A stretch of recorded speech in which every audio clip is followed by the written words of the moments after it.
Welcome to a special episode of the Global Dispatches podcast. I'm your host, Mark Leon Goldberg, editor of UN Dispatch. And each day this week, we are bringing you live coverage from the 76th United Nations General Assembly. The annual opening of the UN General Assembly is always one of the most important weeks on the diplomatic calendar, and this year the podcast has partnered with the United Nations Foundation to provide listeners with daily news and expert analysis to give you the context you need to understand what is driving the diplomatic agenda at the United Nations during this key week. We are recording today's episode live at 4 p.m. in the afternoon on Thursday, September 23rd. Earlier this morning, the Security Council held a special meeting dedicated to climate security.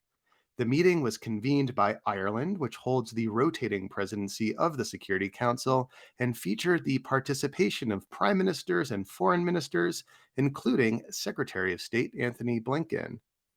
In advance of this meeting, I spoke with Ireland's ambassador to the United Nations, Geraldine Byrne Nason, who explained why Ireland called this meeting and what they seek to achieve. We will listen to that conversation later in the show and bring back Richard Gowan of the International Crisis Group, who is joining us live and will offer some commentary and analysis about this unique meeting of the Security Council. But first, we are joined by Dr. Jemimah Njuki, Director for Africa at the International Food Policy Research Institute. She has been participating in an all-day, much-anticipating Food Systems Summit convened by the Secretary General. Welcome, Dr. Njuki. Thank you so much for having me, Mac. So this Food Systems Summit is one of the major meetings of this year's UN General Assembly. Before we discuss what happened today, can you briefly offer a little bit of background as to why this kind of meeting was convened in the first place? Thank you, Mac. So in 2019, the UN Secretary General called for a Food Systems Summit. And he did this in recognition of the fact that the world is basically not on track to meet the Sustainable Development Goals, including the goal on zero hunger. And so the reason why we have been convening today is because we know we need to accelerate progress in this last decade before the deadline for the SDGs. And we know COVID-19 has actually made the situation on food security worse. About 800 million people were hungry in 2020. And this has been a huge jump from those that were hungry in 2019. So we know we have a lot to do in terms of feeding the world. We know our food systems have not been functioning as they were intended to function. We know they have not been feeding the world. We know that they are exceeding or have a potential to exceed our planetary boundaries. And so we need to fix them so that they deliver nutritious foods for everyone, so that they do not leave anyone behind, and so that we eliminate the number of people suffering from malnutrition, those that are hungry, those that have overnutrition. So we do have a triple burden of malnutrition to address. And so it's been great to have world leaders, stakeholders, producers, consumers, private sector, civil society really come together and see how we can accelerate progress towards zero hunger. So I know this day is like a marathon. It goes on for hours, and you are graciously taking some time out of the meeting to speak with us. Have there been any sort of key announcements or key moments so far today that you would cite as being particularly impactful towards the ends that you just articulated? So several things that have happened today that have been really profound. And one of them has been to see heads of state and heads of government really come to the table with commitments, very clear commitments, statements and intents of action in terms of their national food systems transformation pathways with clear priorities of what they really want to address between now and 2030 in order to achieve the SDGs. So that has been very, very profound. We've seen governments like the US government come to the table with a commitment of 10 billion US dollars to do this. And even for governments that haven't come with financial commitments, they have come with commitment of, we want to end child undernutrition. We want to invest 10%. African governments saying we are upping our commitment to investing in agriculture by 10% of our public expenditure budgets. But also profoundly is we've seen stakeholder groups also come together, young people mobilizing with a pledge to actually support food systems and having a very clear voice that we are not the leaders of tomorrow, we are the leaders of today. We have to be part of transforming our food systems. But also very important has been then the Secretary General's own opening statement saying that he's rallying the world that this is a major effort that they're going to focus on between now and 2030, and basically saying we cannot achieve the sustainable development goals if we do not transform our food systems. That transforming our food systems is actually at the center of achieving the rest of the sustainable development goals. So that has been a very profound statement from the Secretary General. Yeah, having covered the United Nations for so long, it always strikes me that one of like the big outcomes of meetings like this is that it serves as like a forcing mechanism. It's the date by which prime ministers, governments, heads of state, and civil society groups need to kind of come to the table, with either political commitments or financial commitments. And oftentimes, I have seen like new coalitions emerge, new groups emerge or announce that they're forming. Is there any sort of new initiative to come from this, or new coalition that you're particularly interested in? So there's actually several coalitions that have been announced today. I figured. I've Yes, followed this for so long. I figured it's like always coalition announcing at things like this. And actually, the momentum for this has been growing over the last 12 months. So different stakeholder groups and different governments have already been coming together to say, what are the key priorities that we need to form coalitions around? So we have a coalition for zero hunger, that brings together governments, private sector, civil society organizations, producers, saying how do we actually accelerate production and distribution of food to ensure that all those that need food have access to it. There is a coalition on reducing waste. Yeah, the food is not waste, because we know our biggest challenge is not that we are not producing enough food, but the fact that a lot of the food that is produced, that's using land, that's using energy to produce, about a third of that is being lost. So there is a coalition of around reducing the waste and loss of food. There's a coalition on school meals. We cannot educate children if they're hungry. So there's a whole coalition that's forming, or that has formed, around expanding school meals program. And because we know that childhood malnutrition has a whole impact on children for the rest of their lives, there's a coalition on decent jobs. Yeah, that those who are working in food systems should have decent jobs, should make a decent living wage. One of the things I see is that the hungriest people are in our rural areas, and especially in Africa, that the people who produce our food are also the hungriest, because they cannot make a decent living wage out of agriculture and out of their production. So that's another whole coalition that's forming. Personally, I'm leading a coalition on making food systems work for women and girls, because we know that women are playing critical roles in our food systems, but usually without the resources that they need to do this in a meaningful way that benefits them and that empowers them. So we also need a coalition that's really making sure that women and girls are centered to our food systems transformation efforts. Well, it sounds like a profoundly impactful day at the Yes, United Nations, and a really, there was a lot of anticipation coming into this meeting. It sounds like it is meeting the moment. So thank you so much for your time, Dr. Njuki. I know I'm going to let you go back to I know. hours of Yeah. meetings. Thank you. I really appreciate your time. Thank you so much for having me, Mac. Okay, big thank you to Dr. Njuki. And switching gears, at 8 a.m. this morning, the Security Council, at Ireland's request, convened a special meeting on climate security. Ahead of this meeting, I spoke with Ireland's ambassador to the United Nations, Geraldine Byrne Nason. Let's listen in on that conversation now. Welcome, Ambassador. Thank you very much. Pleased to be with you.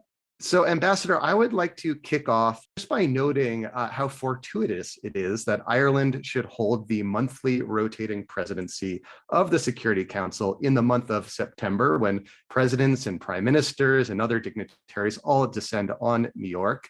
I am curious to learn, why is it that you chose climate security as the topic upon which to host a Security Council meeting during UN High Level Week? And how would you define climate security? Well, fortuitous is a good way of putting it, Mark. Indeed, it's 20 years ago since Ireland was in the chair of the Security Council. Indeed, at the time of 9/11 in October, we took on the chair. So this time, we are looking forward to next week having our Prime Minister chair a high-level discussion on climate and security. You asked me why. Frankly, we have approached our Security Council membership, but also this month in particular, as a forward-looking responsibility and obligation. We want to deal, of course, with the important current issues that are on our agenda, of which there are all too many crisis situations, but we also want to be very mindful of the challenges that we have currently and the emerging ones that are now coming clearly into view. I think the designers, the drafters of the charter, they were ambitious and they were, of course, visionaries in their own way, but I don't think there's any way that they could have contemplated that the inhabitants of this planet would indeed create a climate that challenged the future existence of the planet, nor indeed would they ever have envisioned, I think, by extension, the impact that such a climate crisis could have on peace and security.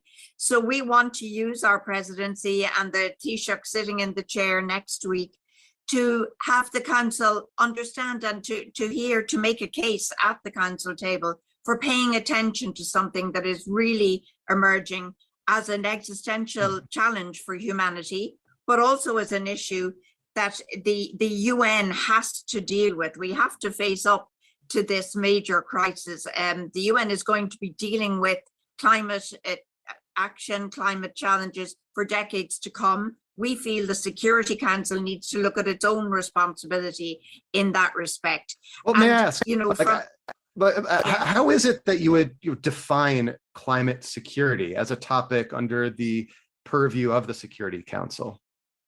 Well, frankly, it's something that the council itself needs to work more on. We know that climate itself is a driver, climate change is a driver and a multiplier of conflict. We have ample evidence of that. This morning in the Security Council, for example, I chaired a meeting discussing the last few days, we've seen really challenging situations on the ground in Somalia. Somalia is one example of a country that is hugely climate challenged with alternating drought and floods. The multiplier of that instability, the ability of climate change to actually undermine stability, we see it's very varied. We know that in some other areas of the world, for example, in the Pacific Islands, we've seen the rising sea levels challenge individual islands, but we also know that encroaching deserts, moving people, huge hordes of people moving on the African continent in countries from Mali to the awful impact we've seen of climate, for example, in the Lake Chad Basin. It creates an instability. It undermines efforts that governments make, whether it's from a security point of view or indeed to address poverty and development issues. So we see a linkage. Do we understand the implications of all the linkages and how it directly affects globally security, because we're responsible for international peace and security? Of course we don't right now.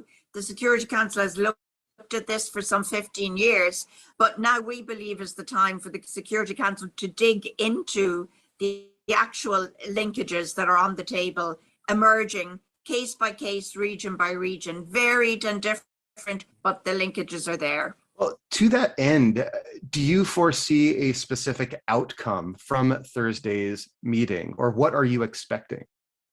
Well, as I said at the beginning, what we want to do is that the council registers its responsibility in this area. So by having such a high level discussion, and I should say the man that called the climate crisis a code red for humanity, Antonio Guterres, our Secretary General, will sit alongside my own Prime Minister as a marker of how serious this issue is. We'll have a lot of other high level political actors at the table. So the first thing we want to do by way of outcome is to say we're shining a light on these deep and substantive challenges for the international community, and the very debate itself, I think, is a marker. Of course, what we would like to do is to see the council actually register its voice afterwards, that the council would take some actions. We're working on that. Usually council action expresses itself by way of a statement or a resolution. More work is needed in the coming days and weeks on that at the council table. And we are very actively involved in discussing with all our colleagues at the council table. And I would add, Mark, if I may, that this, even though we are discussing very much climate and security as it impacts the work of the Security Council, we know that behind those of us who are elected to the Security Council, of which we're proud to be one, Ireland, the weight of the General Assembly and its view that climate is the emerging challenge of the generation and for the UN very much informs what we're doing. So we know we will have the support of the General Assembly behind us in that work. So I take it from your answer that your ultimate goal is a Security Council resolution. What would you like to see included in such a resolution? Well, what we want to see, as I hinted at earlier, is that the council come together, all members of the council come together to deepen the understanding of the linkage that you asked me to explain.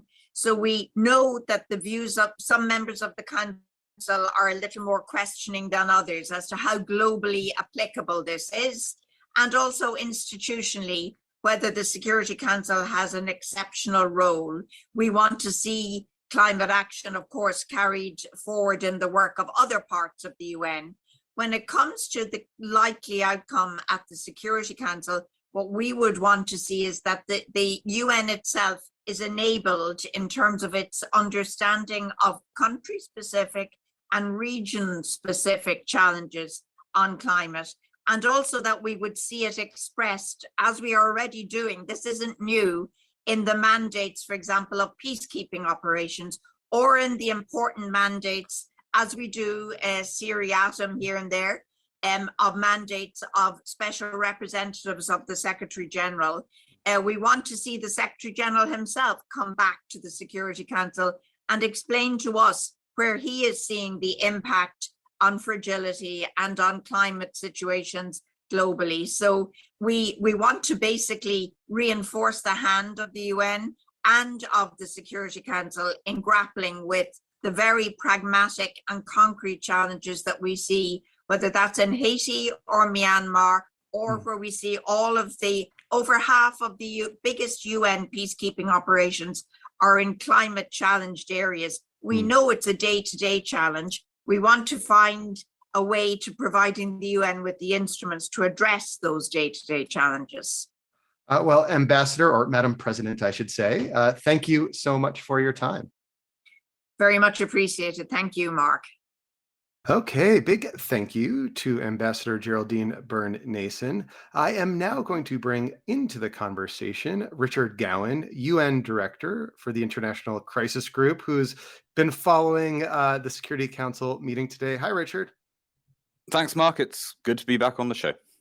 So, Richard, I wanted to start our conversation where I left off with the ambassador around this question of getting an actual Security Council resolution on climate security.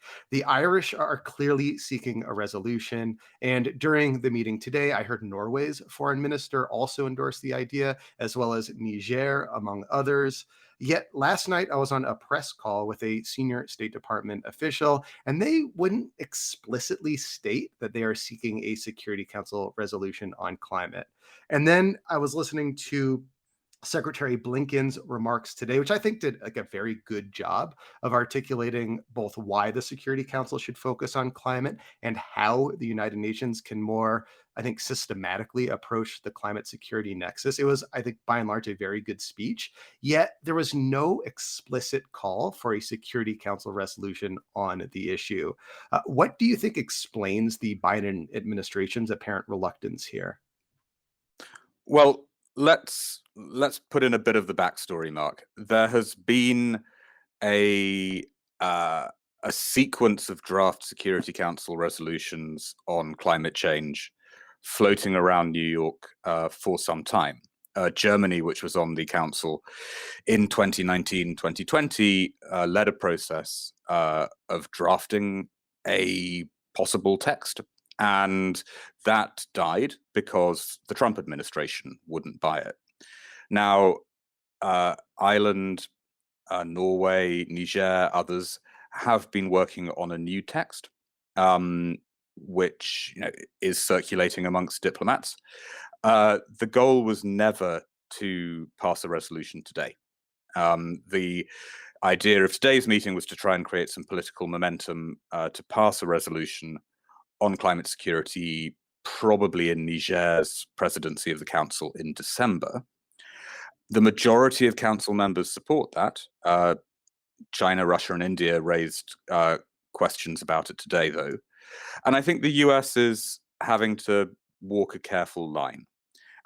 The administration is not opposed to getting a resolution, but I think that the Americans would like this to be seen to be coming from smaller members of the council, especially from African members of the council like Kenya and Niger. And they don't want to turn it into a fight within the P5. Because if you have a situation where the US is saying, we want this, and China and Russia are pushing back hard, it turns climate security into just one more council game. And the Americans don't want that to be the case. So, like, borrowing an insight that I gleaned from reading your piece on the International Crisis Group's page, so if we don't want this to be, if the United States and does not want this to be a thing amongst the P5, then the other rotating council members become all the more diplomatically important. Yet, starting January 1st, there will be a new non-permanent member, Brazil, which is not exactly on board with climate issues to the same extent that the council member that's rotating out is. And again, I stole this insight from you. Yep, this is a bit of a headache. I mean, to get any resolution through, you need 9 votes. Well, right now, actually, there are probably 12 votes in the council in favor of a climate security resolution. China, Russia, and India being the outliers. But China, Russia, and India are not small countries. And I think it's especially vexatious for the Irish that the Indians, for example, are not supportive of this initiative. So they can't say that all the elected members of the council want it. Next year, if Brazil, when Brazil is in the council too, if you have India and Brazil opposing this initiative, plus China and Russia, it's going to be harder to sort of, persuade the world that the council, really cares about climate security. So the next few months are pretty crucial. And the other reason the next few months are crucial is that Kenya has the presidency of the council next month. The Kenyans really care about climate security. They're very conscious of climate risks in the Horn of Africa. Then Niger has the presidency in December, and Niger would love to land a resolution on this because it's also very aware of climate risks in its own neighborhood. So there's a case for a big push now to get a resolution before the end of the year. But that will mean persuading China, Russia, and India to at least abstain and not oppose the will of the council as a whole. Lastly, so did you hear anything today that suggests to you whether or not that will be possible, that during Niger's presidency in December, this thing might get a fair hearing and might pass? One way or the other, did you hear anything? I mean, the Russians and Chinese and indeed the Indians sounded pretty firm in their opposition, which is a pity. But there is still a little bit of space, I think. I mean, the Chinese, for example, have said this is a complex issue.